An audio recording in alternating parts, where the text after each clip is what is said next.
नमस्कार दर्शक बंधु आज कार्यक्रम को आपण मानकु स्वागत जनाऊँ। आसतु जानिबा आज राशिचक्र विषय रे। प्रथमे आसतु जानिबा आज राशिचक्र प्रथम राशि मेष राशि विषय रे। मेष राशि रे जन्मग्रहण करिथिबा व्यक्ति मानकर तृतीय स्थान रे चंद्र गोचर करुछंती। शुभ फल मिलिबो। आपणकर स्वास्थ्य रे उन्नति घटिबो।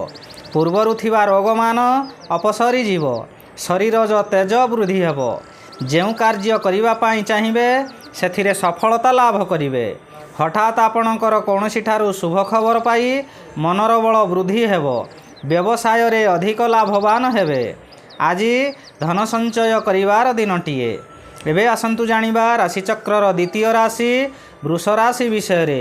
वृष राशि रे जन्मग्रहण करिथिबा व्यक्ति मानकर द्वितीय स्थान रे चंद्र गोचर करुथिबारु अशुभ फल मिलिबो।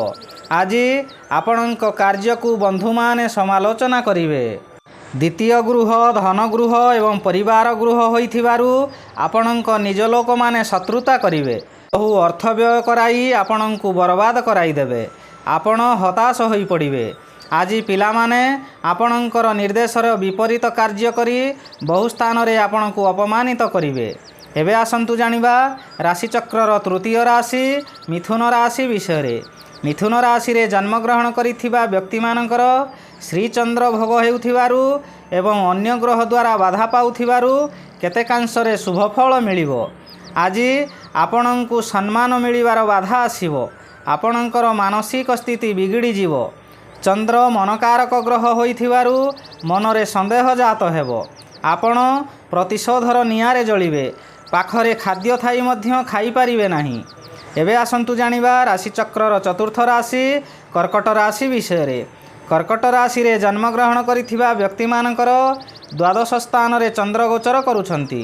कृष्ण पक्ष रे द्वादश चंद्र शुभ फल दियंती। जहा द्वारा परिवार मध्य रे शांति आसीबो। स्वामी स्त्री मध्य रे बुझामणा रहिबो। द्वादश चंद्र विदेश यात्रा कराई पारे किंतु कृष्ण पक्ष रे गले शुभ फल कराइबो। आपणकर कार्य सफल हेबो। एबे आसंतु जानिबा राशिचक्र पंचम राशि सिंह राशि विषय रे। सिंह राशि रे जन्मग्रहण करिथिबा व्यक्ति मानकर एकादश चंद्र बाधा प्राप्त अछंती। अशुभ फल मिलिबो।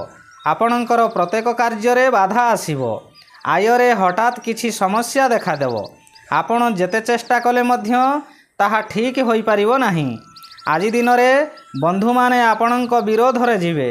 कौनसी क्षति करि परिबे नाही किंतु एपरी परिस्थिति सृष्टि करिवे जहा द्वारा आपण व्याकुलित होई जिवे। एबे आसंतु जानिबा राशिचक्र षष्ठ राशि कन्या राशि विषय रे। कन्या राशि रे जन्मग्रहण करिथिबा व्यक्ति मानकर घातचंद्र भोग हेउअछि। घातचंद्र सर्वदा अशुभ कराइबो।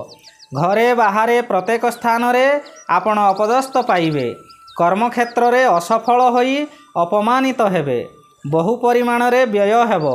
शरीर असुस्थ रहिबो। आपणकर मन व्याकुलित हेबा कारणरू दुर्घटनार शिकार होई पारंती। आपण निज मन को शांत न कले निजकु निजे दंड देई हैरान एवं लोकहसा होई पारंती। एबे आसंतु जानिबा राशिचक्र सप्तम राशि तुला राशि विषय रे।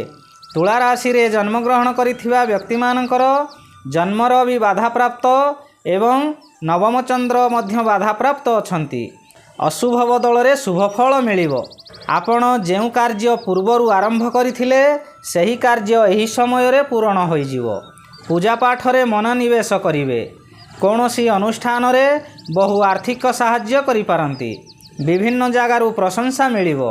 परिवार रो गुरुजन मानकर आशीर्वाद रहिबो।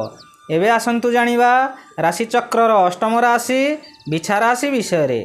बिछा राशि रे जन्मग्रहण करिथिबा व्यक्ति मानकर द्वादशर भी अशुभ एवं अष्टम स्थान रे चंद्र गोचर करुथिबारु अशुभ फल मिलिबो। अष्टम स्थान आयु स्थान एवं मारक स्थान। चंद्र एपरी एक ग्रह जिए कि मृत्यु को मध्य मारी पारे। चंद्र अष्टम रे भ्रमण करुथिबा समय रे बहु दुर्घटना मान घटाई थाए। ताहा मानसिक हेउ किंबा शारीरिक। आज निजकु सतर्क न रखिले निज गुड़े निजे कुराड़ी मारिबा सदृश्य हेबे। तेणु मन को शांत रखी व्यवहार ठीक करंतु। एबे आसंतु जानिबा राशिचक्र नवम राशि धनुराशि विषय रे। ଧନୁ ରାଶିରେ ଜନ୍ମଗ୍ରହଣ କରିଥିବା ବ୍ୟକ୍ତିମାନଙ୍କର ଏକାଦଶ ସ୍ଥାନରେ ରବି ଏବଂ ସପ୍ତମ ସ୍ଥାନରେ ଚନ୍ଦ୍ର ଗୋଚର କରୁଛନ୍ତି। ଶୁଭ ଫଳ ପ୍ରଦାନ କରିବେ। ଆପଣଙ୍କ ପରିବାର ମଧ୍ୟରେ ହସ ଖୁସିର ଉତ୍ତମ ବାତାବରଣ ରହିବ। ଆଜି ଦିନରେ ଆପଣଙ୍କୁ ଖୁସି ଖବର ମିଳିବ। ଆପଣଙ୍କର ଆୟରେ ବୃଦ୍ଧି ହେବ। ସ୍ୱାମୀ ସ୍ତ୍ରୀଙ୍କ ମଧ୍ୟରେ ଘନିଷ୍ଠ ସମ୍ପର୍କ ରହିବ। ବ୍ୟବସାୟରେ ଆଶାଠାରୁ ଅଧିକ ଆୟ ହେବ। ଭବିଷ୍ୟତ ପାଇଁ ଧନ ସଞ୍ଚୟ ହେବ।